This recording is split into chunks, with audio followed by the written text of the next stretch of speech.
pada video kali ini saya akan membahas dan mereview materi tentang sejarah perkembangan bahasa Indonesia.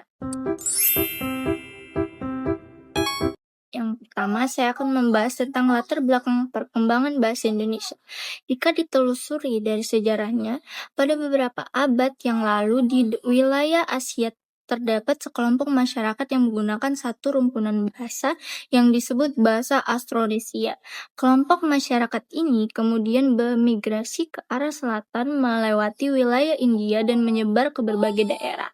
Karena perpindahan tersebut dilakukan secara berkelompok dan terpisah-pisah, masing-masing kelompok mengalami perkembangan budaya dan bahasa yang berbeda.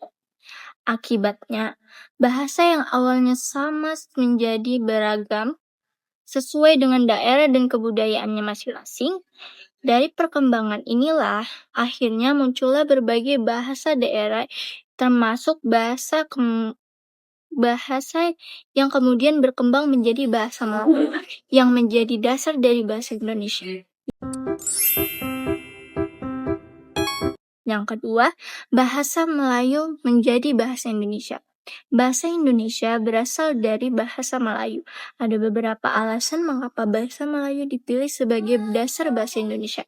Yang pertama, karena struktur sederhana dan mudah dipelajari. Bahasa Melayu tidak memiliki tata bahasa yang rumit sehingga mudah digunakan oleh berbagai kalangan. Yang kedua, tidak mengenal tingkatan bahasa. Berbeda dengan beberapa bahasa daerah seperti bahasa Jawa yang memiliki tingkatan seperti ngoko dan krama, bahasa Melayu tidak membedakan tingkatan dalam penggunaannya. Yang ketiga, sudah digunakan sejak zaman Sriwijaya. Pada masa kerajaan Sriwijaya, bahasa Melayu telah digunakan sebagai, yang pertama itu sebagai bahasa perdagangan, yang kedua itu bahasa pengantar pendidikan, yang ketiga itu bahasa komunikasi antar wilayah. Bahkan saat itu bahasa Melayu sudah berfungsi sebagai lingua franca, yaitu bahasa perantara antara daerah di Nusantara. Yang keempat, digunakan pada masa penjajahan Belanda. Pada masa kolonial, bahasa Melayu digunakan sebagai bahasa pengantar di sekolah-sekolah.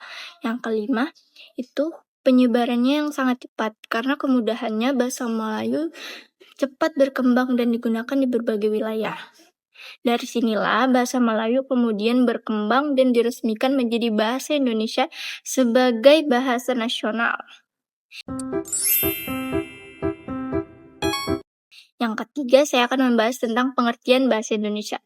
Secara umum, bahasa adalah alat komunikasi yang digunakan manusia untuk menyampaikan pikiran, perasaan, dan maksud kepada orang lain secara jelas. Bahasa memiliki dua unsur utama, yaitu yang pertama itu sebagai unsur isi atau makna, yaitu pikiran dan perasaan manusia yang ingin disampaikan. Yang kedua itu unsur bentuk atau lahir lah, yaitu bunyi-bunyi yang tersusun secara teratur sehingga dapat dipahami. Yang ketiga itu bahasa Indonesia dapat diwujudkan dalam beberapa bentuk, yaitu yang pertama bahasa lisan atau diucapkan, yang kedua itu bahasa tulisan atau ditulis, yang ketiga itu bahasa isyarat.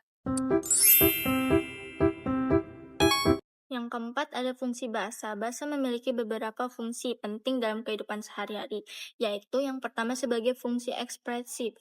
Bahasa digunakan untuk mengungkapkan gagasan, perasaan, dan maksud seseorang. Yang kedua ada fungsi komunikasi. Bahasa berfungsi sebagai alat interaksi antara dua orang atau lebih agar pesannya yang disampaikan dapat dipahami. Yang ketiga ada fungsi kontrol sosial. Bahasa dapat digunakan untuk mengatur atau mengendalikan perilaku masyarakat. Contohnya, tulisannya itu dilarang merokok, yang berfungsi sebagai aturan. Yang keempat, ada fungsi adaptif, yang dimana bahasa itu membantu seseorang menyesuaikan diri dengan lingkungan baru. Yang kelima, ada fungsi integrasi atau pemersatu.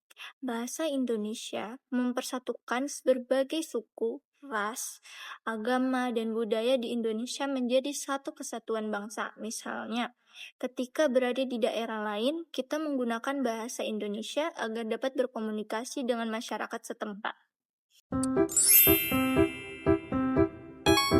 kelima itu ada kedudukan bahasa Indonesia sebagai bahasa nasional. Bahasa Indonesia memiliki kedudukan yang sangat penting, yaitu sebagai lambang identitas nasional bangsa. Bahasa Indonesia menjadi ciri khas dan jati diri bangsa Indonesia.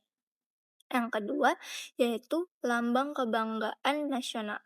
Bahasa Indonesia menjadi simbol kebanggaan sebagai bangsa yang merdeka. Yang ketiga, ada alat komunikasi nasional. Bahasa Indonesia digunakan sebagai alat komunikasi resmi di seluruh wilayah Indonesia. Yang keempat, sebagai alat pemersatu bangsa dengan keberagaman suku, agama, ras, adat, dan budaya. Bahasa Indonesia menjadi alat pemersatu seluruh rakyat Indonesia. Jadi, kesimpulannya yang bisa saya jelaskan itu bahasa Indonesia berasal dari bahasa Melayu yang berkembang dari rumpun bahasa Austronesia. Bahasa ini dipilih karena sederhana, mudah dipelajari, dan telah lama digunakan sebagai bahasa perantara di Nusantara. Jadi, yang terakhir saya akan membahas tentang tanggapan reflektif. Setelah mempelajari sejarah perkembangan bahasa Indonesia, saya menjadi lebih memahami bahwa bahasa Indonesia memiliki perjalanan yang panjang dan penting bagi bangsa Indonesia. Bahasa Indonesia berasal dari bahasa Melayu yang dipilih karena sederhana dan mudah dipahami oleh berbagai kalangan masyarakat. Saya juga menyadari bahwa bahasa Indonesia bukan alat komunikasi tetapi juga simbol persatuan dan identitas nasional. Di tengah keberagaman suku, budaya, bahasa ini menjadi pemersatu bangsa. Melalui materi ini, saya merasa lebih bangga menggunakan bahasa Indonesia dan terdorong untuk memakainya dengan baik dan benar dalam kehidupan sehari-hari saya. Sekian, terima kasih.